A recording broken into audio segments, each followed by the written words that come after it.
What influenced you to do what you do now? I know a couple of things for me. I used to be an artist, but as far as writing professionally, was two things. Havelock Nelson was the first person to mention my group in Billboard, and I was amped up. And Harry Allen, when it was my first real interview, and City Sun. And I think even some of what he does, what he did inspires what I'm doing right now, as far as Black Westchester, the activism and all that, but it was through music. What inspired y'all to get into this? Me, it was my high school. I had a high school teacher, an English teacher, and I did a composition, and it was on graffiti. So I was like interviewing myself, and he read that, and he was like, "Look, you got talent. I want you to write for the high school newspaper." He set it up. I had to write like an entry form for that, blew that up. Then, was really being trained as a journalist for New Youth Connections, which was the name of the magazine, the newspaper. What high school did you go to? I went to the Old Boys High, and I also went to Wingate. But I was kicked out of 4 high schools. Man. I was wilding, So I needed something. I really needed something that will, keep me stable and not become a statistic. And my teachers were like, "This is it," because this is something that you have to have a skill in, and you have it wherever you found it. You have it.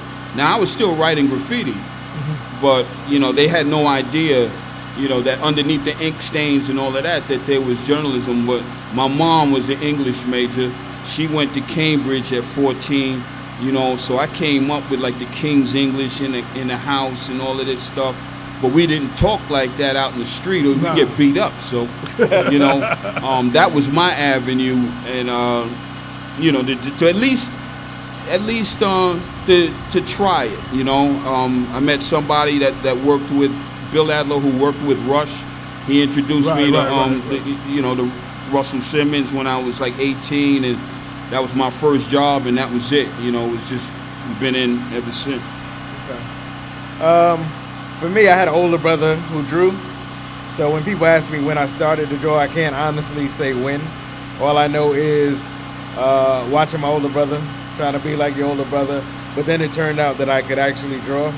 So I've been drawing for as long as I can remember. My mother used to say all she had to do was just give me a paper and a pencil.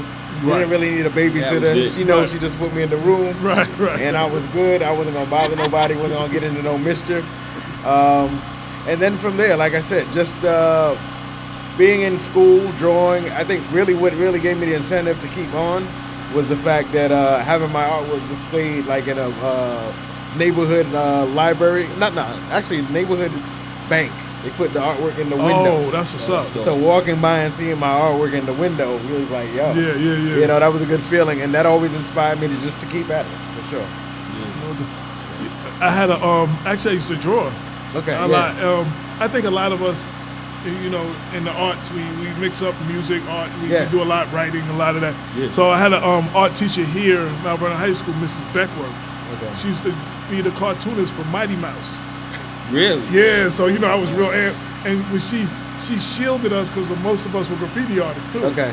So she knew what our real names and our graffiti names. So the principal was trying to find out. Yeah. She wouldn't tell us. She would hold us down. She kept the code. Yeah. Mrs. Beckworth. But talking about comics, one thing that inspired me, the what if. And I always did I always used to write little things like that, even when the stuff that didn't get published. What if Latifah and She-Hulk fought? You know what I'm saying? I would come on. I used to do stuff like that. You know what I'm saying? Just Biz Markie and the Thing. You know what I'm saying? If they stuff fought, like that. That kind of connection. Yeah. So that it was a natural progression, I guess, for y'all too. For me also, going back to just hearing certain superheroes mentioned either in rap songs or regular songs. Yeah. I think one of the earliest songs I remember, I may get the group wrong, so correct me if I'm wrong. I think it was a group, War, who said Superman, Batman, playing all night. Was that in Galaxy? Was that the song?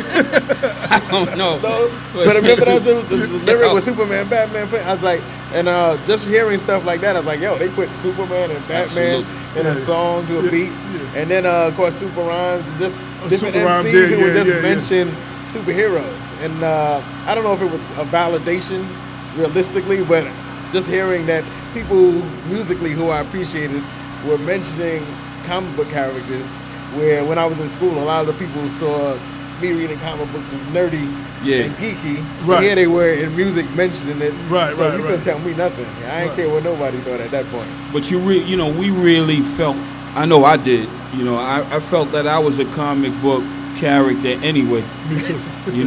And I think most kids would say that because, you want to be the hero of your own life, you know what I'm saying? And that, I think that's all, that unites us all as kids since the very beginning. Even in graffiti with those characters that I was talking about, right after Vaughn Baudet started popping up, what you saw, sometimes in the same piece was, the graffiti character, the B-boy. And the B-boy was completely us. That didn't exist before the 80s. You never saw that on the train. Graffiti was there, but the character was never there. And that is the embodiment of hip hop culture to this day.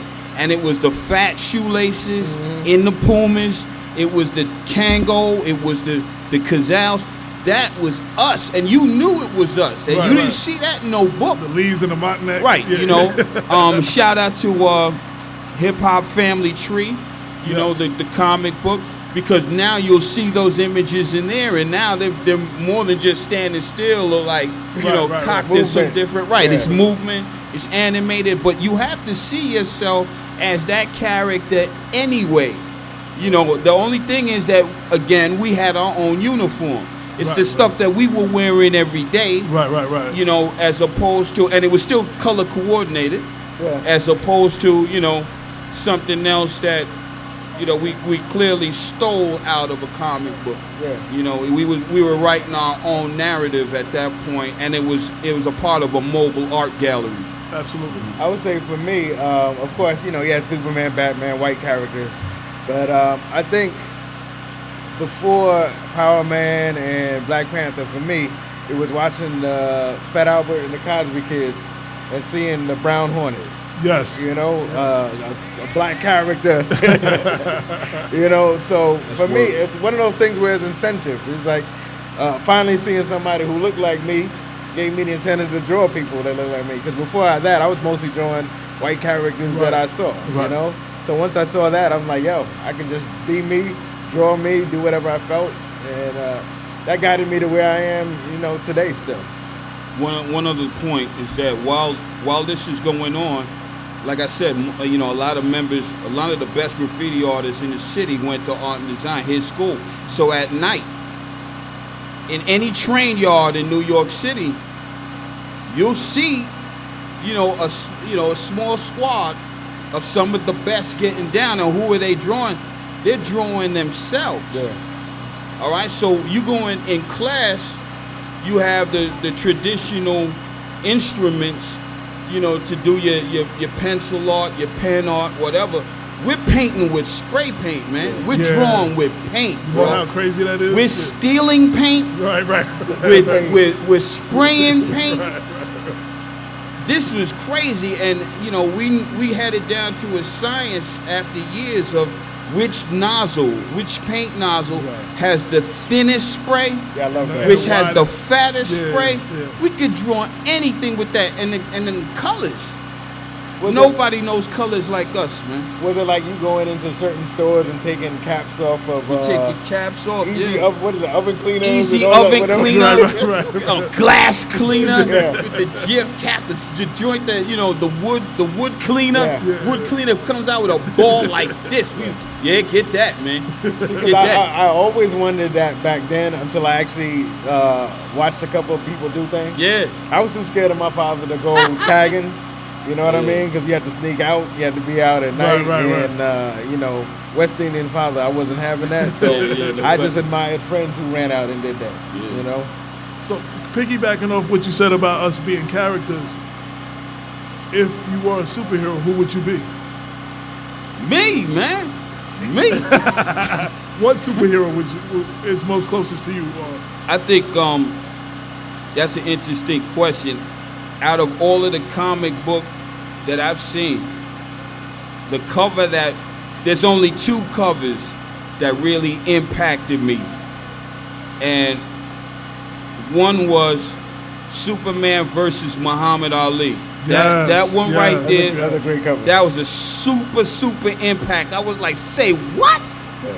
Oh, yo, that just lost my mind. And then the other one that took it to like the same perfect level for me, and trust me, this exists. Batman versus the Hulk. Yeah. When I saw that, man, yo, supersized. Listen, when I saw that, I was like, Batman is the dude, yo. Because here it is the strongest person on earth versus like the most fearless dude. No special powers, nothing. The dude just got balls swinging in. He swings on anybody. I was like, yo, those 2 were the biggest impacts as far as like traditional comics for me. Right there. See, I'm gonna speak about the one he mentioned with Superman and Muhammad Ali. What it was is I think it's the middle spread where they took Superman's powers away and Muhammad Ali punches him and he's going through the ropes, flying. I just love that whole layout visually of that one. I think that was Neil Adams who drew that. I think when I think about that. But comic book covers for me, the one that always stood out to me was Luke Cage and Spider-Man. They were like on the cover, and Luke Cage is punching Spider-Man. Crazy. The artwork and the angle, they were like on the side of a building. That cover really, before that I never really thought about drawing superheroes.